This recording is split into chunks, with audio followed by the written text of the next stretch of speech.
Je m'appelle Solina. Je suis une femme. J'ai 37 ans. J'ai les cheveux blonds et les yeux bleus. Certaines personnes disent que je suis jolie. Je travaille comme professeur. J'enseigne l'économie dans un grand collège. J'aime beaucoup mon travail. Mes étudiants sont jeunes. Ils ont beaucoup d'énergie. Ma vie est généralement très calme. Je vais au travail tous les jours. Après le travail, je rentre chez moi. Je lis des livres. J'ai quelques amis, mais je ne sors avec personne. Je suis célibataire. Parfois, je me sens un peu seule dans ma vie tranquille. Ce semestre, un nouvel étudiant est arrivé dans mon cours d'économie. Il s'appelle Max. Il est très jeune. Il n'a que 19 ans. Il a les cheveux foncés et un joli sourire. Il s'assoit toujours sur une chaise près du devant de la salle. Max est un étudiant intelligent. Il comprend bien l'économie. Il pose de bonnes questions sur les leçons. Mais parfois, je le vois me regarder. Il me regarde quand j'enseigne. Il me regarde quand j'écris au tableau. C'est une façon de regarder différente. Ce n'est pas comme la façon dont les autres étudiants me regardent. C'est un regard que je remarque. Après le cours, Max restait souvent. Les autres étudiants partaient rapidement, mais Max attendait. Il avait toujours quelque chose à me dire. C'était généralement à propos de la leçon, mais parfois c'était plus. Il me regardait et souriait. « Professeur Solina, dit-il un après-midi, votre cours d'aujourd'hui était vraiment intéressant. Vous expliquez très bien les choses. » Ses yeux avaient un regard amical lorsqu'il disait cela. Une autre fois, il a dit « Vous êtes très jolie aujourd'hui, professeur. J'aime cette couleur sur vous. » Il l'a dit doucement et j'ai senti mon visage devenir chaud. Ces mots m'ont surprise. Il était mon étudiant. Il n'avait que 19 ans. Mon esprit a commencé à réfléchir. « Solina, fais attention, » me suis-je dit, « ce n'est pas bien. » Il était trop jeune pour moi et j'étais sa professeure. Il y avait une règle à ce sujet. Ce n'était pas correct d'avoir ce genre de discussion. Quand il essayait de parler de choses qui n'avaient rien à voir avec l'économie, j'essayais de l'arrêter. « Max, » disais-je en faisant sonner ma voix forte, « as-tu une question sur la leçon? Nous devrions parler d'économie. » Je voulais rester professionnelle. Je devais tracer une limite claire. Je lui ai dit « Ma vie personnelle est la mienne, Max, et la tienne est la tienne. » J'essayais de lui montrer que nos conversations devaient se limiter au collège et aux leçons. J'essayais de repousser le sentiment étrange que ces paroles me donnaient, mais c'était difficile. Une petite part de moi se sentait un peu heureuse quand il disait des choses gentilles. Cela faisait longtemps que personne ne m'avait accordé ce genre d'attention. C'était agréable d'être remarqué, mais je savais que c'était une mauvaise idée. Je savais que je devais être forte. Je devais être prudente. Il était mon étudiant et c'était la chose la plus importante. Je faisais de mon mieux pour me rappeler cela chaque fois qu'il restait après le cours. Je m'efforçais d'être une bonne professeure. Quand Max me parlait, je ne parlais que d'économie. Je disais des choses comme « As-tu une question sur la leçon, Max ?» Je ne voulais pas parler d'autre chose.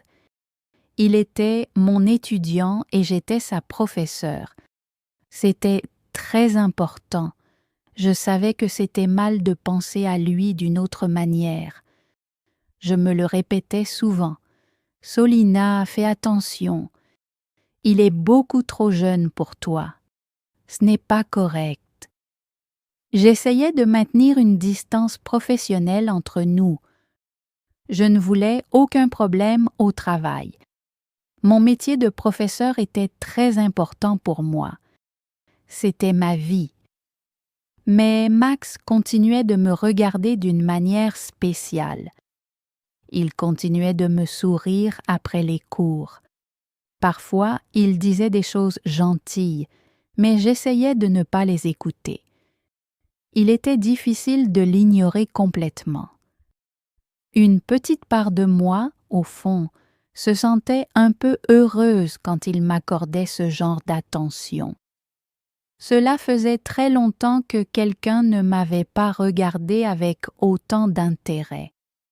C'était agréable de se sentir à nouveau remarqué, mais je savais que ce n'était pas correct entre une professeure et un étudiant. J'ai repoussé ce sentiment. Je me suis concentrée sur mon enseignement et mes recherches. Les semaines passaient rapidement. La fin du semestre approchait bientôt. Je me sentais très fatiguée. Enseigner est un travail difficile et ce semestre semblait plus éprouvant que d'habitude. J'avais besoin d'une pause de tout. J'avais besoin de m'éloigner du collège, de la ville, de ces sentiments difficiles que je ressentais parfois. Je voulais oublier le travail pendant un moment. Je voulais me reposer et me détendre. J'ai cherché des vacances en ligne.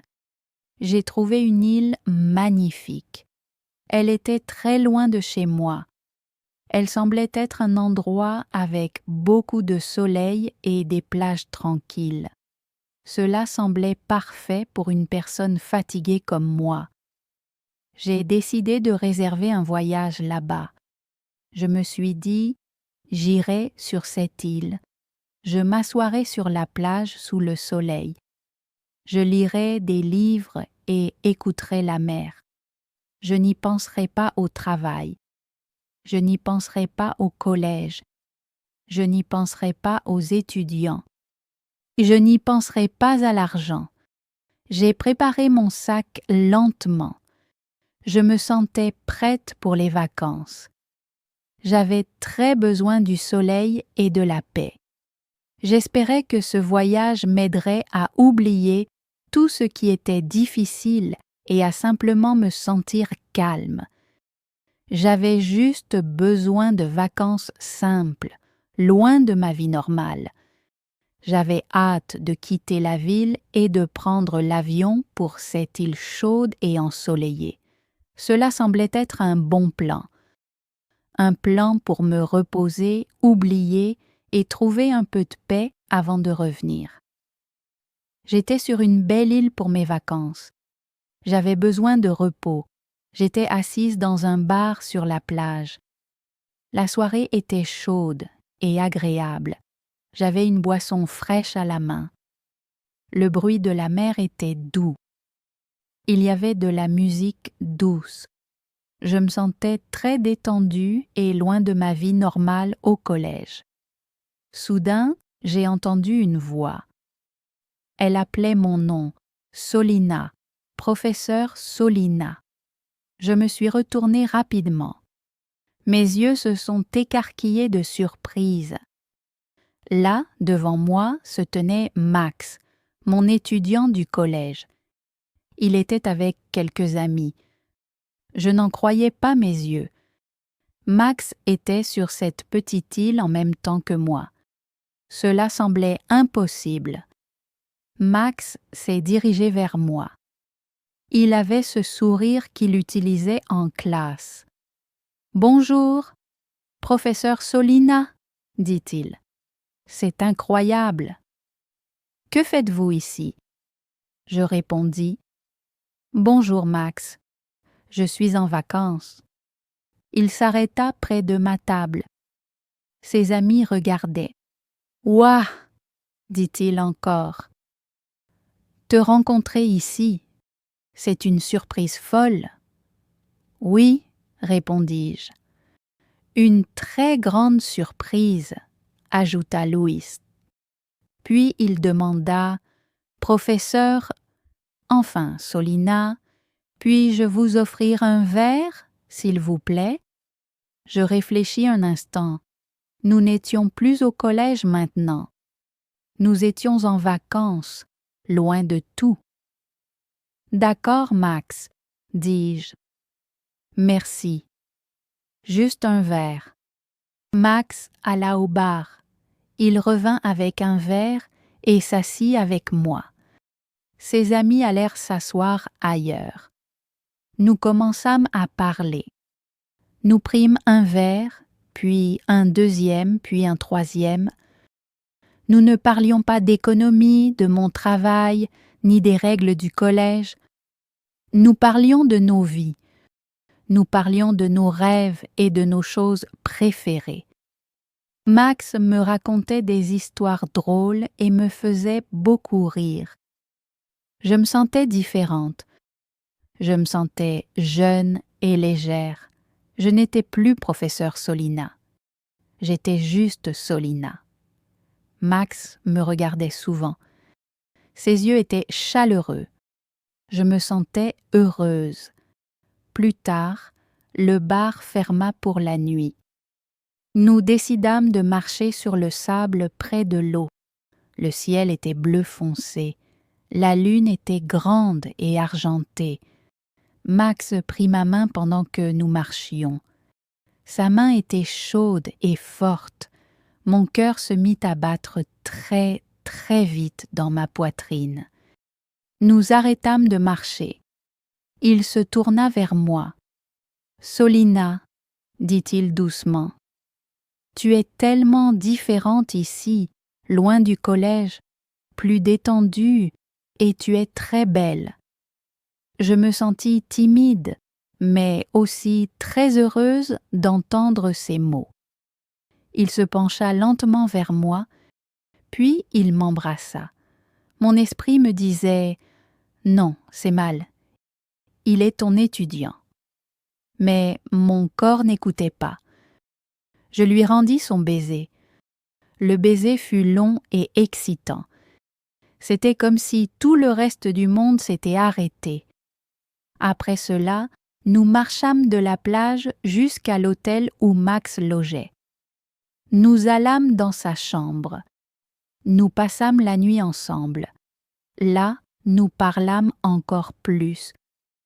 Nous nous embrassâmes davantage. C'était une nuit que je n'oublierai pas. C'était très nouveau.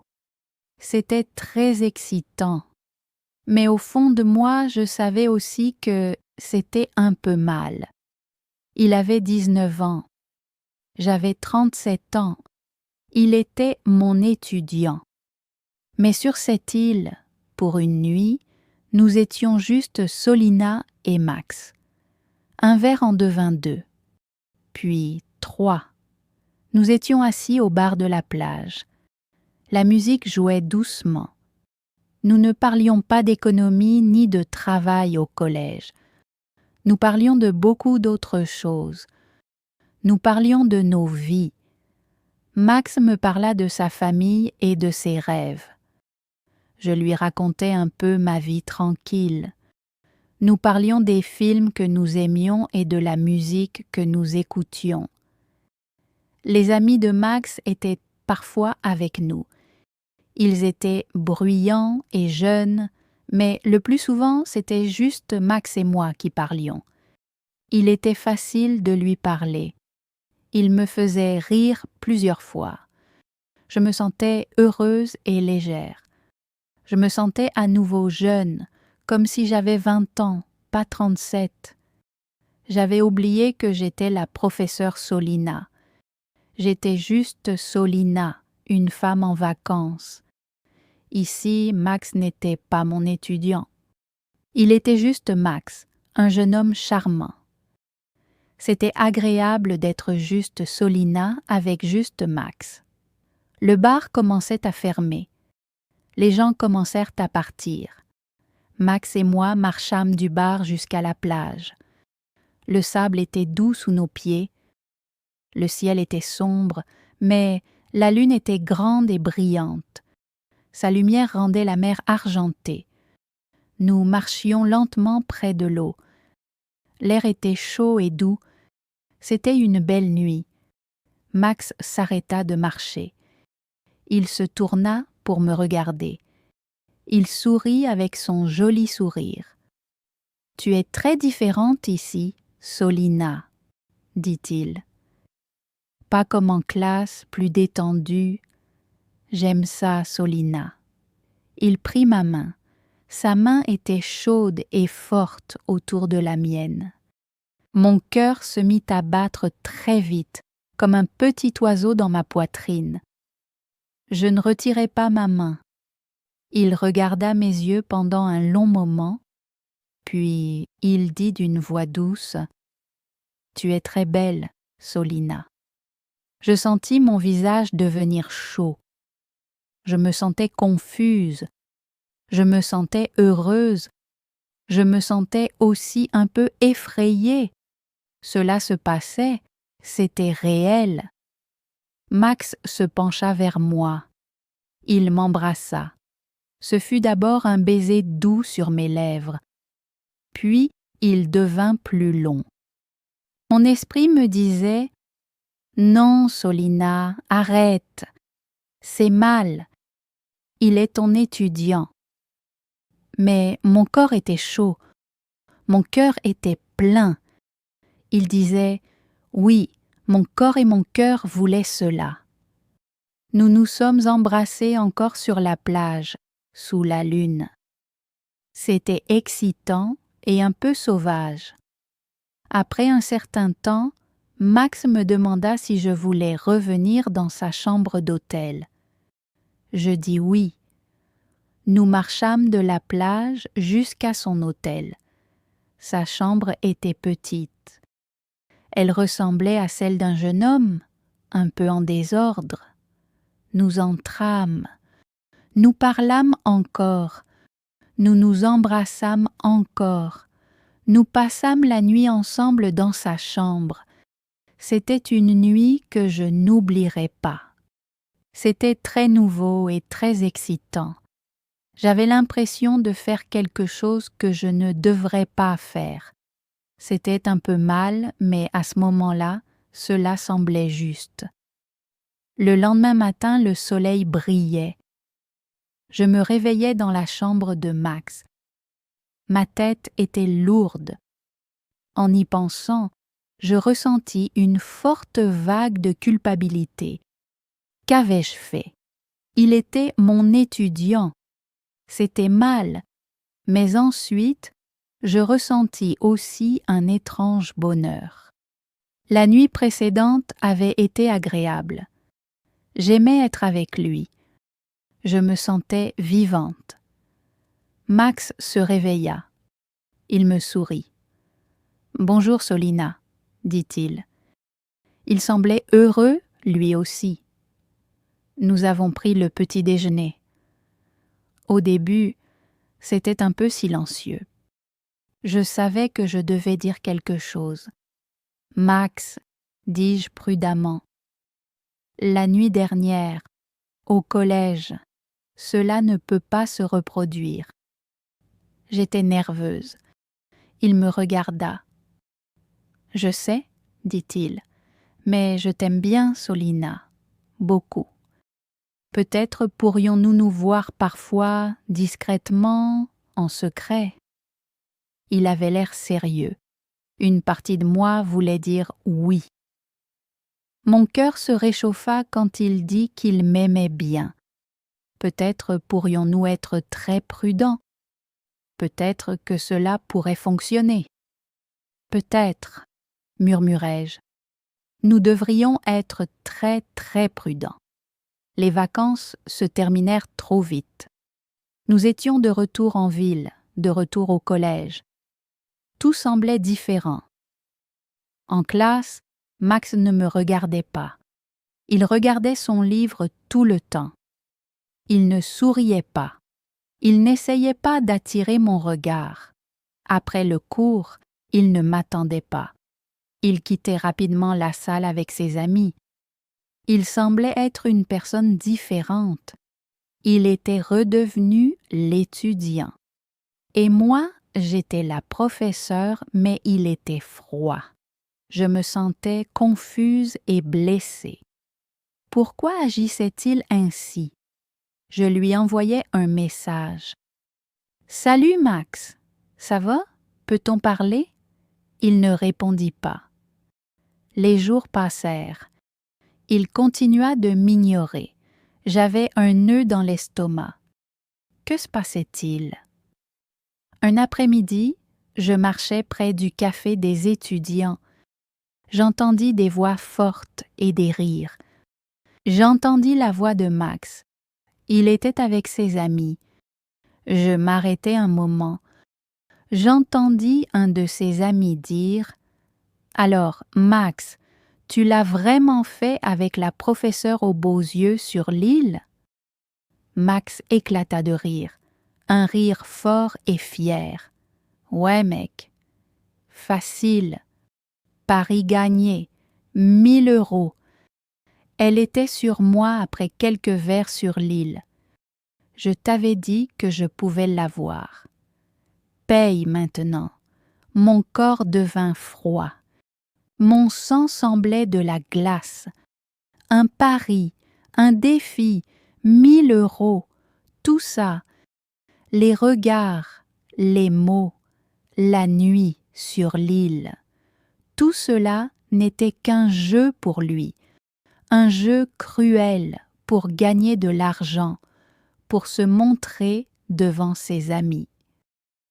Mon cœur semblait se briser en 1000 morceaux. Je me sentais malade, stupide, tellement stupide et utilisée.